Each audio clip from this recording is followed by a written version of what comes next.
Sir tasting sir ನಮಗೆ ಬಂದಿದೆ ಕೊಡಬಹುದು ಸರ್ ನಿಮಗೆ ಟೇಸ್ಟಿಂಗ್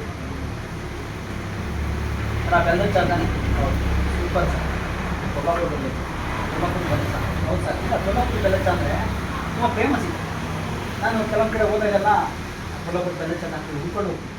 ನನಗೆ ಖುಷಿ, ಯಾಕಂದರೆ ಬೆಲ್ಲದ ಚಾದಲ್ಲಿ ಏನು ಉಪಯೋಗ ಅಂದರೆ ಎನರ್ಜೆಟಿಕ್ ಆಗಿರುತ್ತೆ ಮತ್ತು ಆರೋಗ್ಯನೇ ಕೆಡಿಸಲ್ಲ, ಅಸಿಡಿಟಿ ಆಗಲ್ಲ ಮತ್ತು ಕೊಲೆಸ್ಟ್ರಾಲ್ ಬರಲ್ಲ.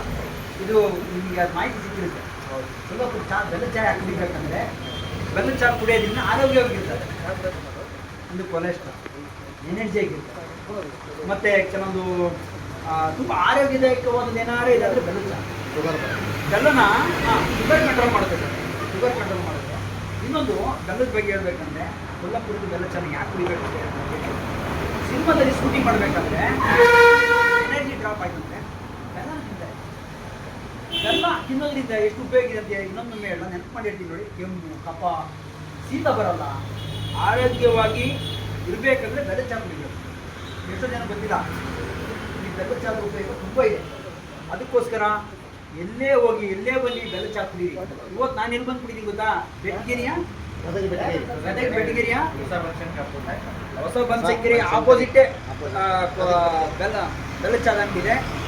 ಇದು ಬನಶಂಕರಿ ಗುಡಿ ಹತ್ತಿರ ಬೆಟ್ಟಗೆರೆ ಆಪೋಸಿಟ್ ರೋಡು. ಸರ್ ನಾವು ಕೇಳಿದೆ ಬಂದ್ವಿ, ಕೇಳಿವಿ. ನಾನು ಬರಬೇಕಾದ್ರೆ ಅಲ್ಲೊಬ್ರು ಕೇಳಿದೆ, ಇಲ್ಲಿ ಕೊಲ್ಲಾಪುರ ಬೆಲ್ಲ ಚಾದ ಅಂಗಡಿ ಅಂತ ಕೇಳಿದೆ. ಅವರೊಂದು ಸರ್ ಮುಂದೆ ಹೋಗಿರ್ತೀನಿ. ಆಮೇಲೆ ಎಲ್ಲೂ ನಿಲ್ಲಿಸ್ತಿಲ್ಲ. ಇಮಿಡಿಯೇಟ್ಲಿ ನಡೀರಿ ಎಲ್ಲಿ ಬೇಡ ಕಾರ್ ತಗೊಂಡು ಇಮಿಡಿಯೇಟ್ಲಿ ಹೇಳ್ಬಿಟ್ಟೆ ನಮ್ಮ ಸ್ನೇಹಿತರಿಗೆ ಹೇಳಿದೆ, ಇಲ್ಲ ಅಲ್ಲೇ ಹೋಗಿ ಕೊಲ್ಲಾಪುರ ಬೆಲ್ಲ ಚಾ ಅಂಗಡಿ ಹೋದರೆ ಚೆನ್ನಾಗಿ ಕೊಡ್ತಾರೆ, ಚಾ ಕೊಡ್ತಾರೆ, ತುಂಬ ಟೇಸ್ಟಿ. ಅದಕ್ಕೆ ನಾನು ಹೇಳೋದಿಷ್ಟೇ, ಸ್ನೇಹಿತರೆ ಕೊಲ್ಲಾಪುರ ಬೆಲ್ಲ ಚಾದ ಅಂಗಡಿ ಬನ್ನಿ. ನಮ್ಮ ಸ್ನೇಹಿತರೆ ಅಂಗಡಿ ಕೈ ಕೊಡಿ ಸರ್, ಹೇಳ್ತೀನಿ.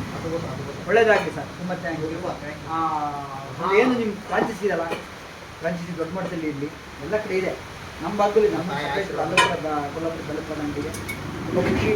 ನಿಮಗೆ ಗೊತ್ತಿರ್ಬೋದು, ನನ್ನ ಜೀಕರಣ ಉದಯ ಟಿವಿ ಸ್ಟಾರ್ ಶೋಣದಲ್ಲಿ ನೋಡಿರ್ಬೋದು. ನಾನು ಜೂನಿಯರ್ ಪುನೀತ್ ರಾಜ್ಕುಮಾರ್ ಕಪ್ಪು ಸರರ ಡೂಪ್ ಕ್ಯಾರೆಕ್ಟರ್ ಮಾಡೋಂಥ ನಾನು ಜೂನಿಯರ್ ಪುನೀತ್ ರಾಜ್ಕುಮಾರ್. ತುಂಬ ಅದ್ಭುತವಾಗಿದೆ ಚಾ, super. All the best sir. ನೀವು ಬಂದು ನಮಗೆ ತುಂಬ ಥ್ಯಾಂಕ್ ಯು. ನಾನು ಕಾರ್ಯಕ್ರಮ ಬಂದಿದ್ದೀನಿ. ಆಮೇಲೆ ನಾನು ಒಂದು ಎರಡು ಮಾತು. Thank you sir, thank you.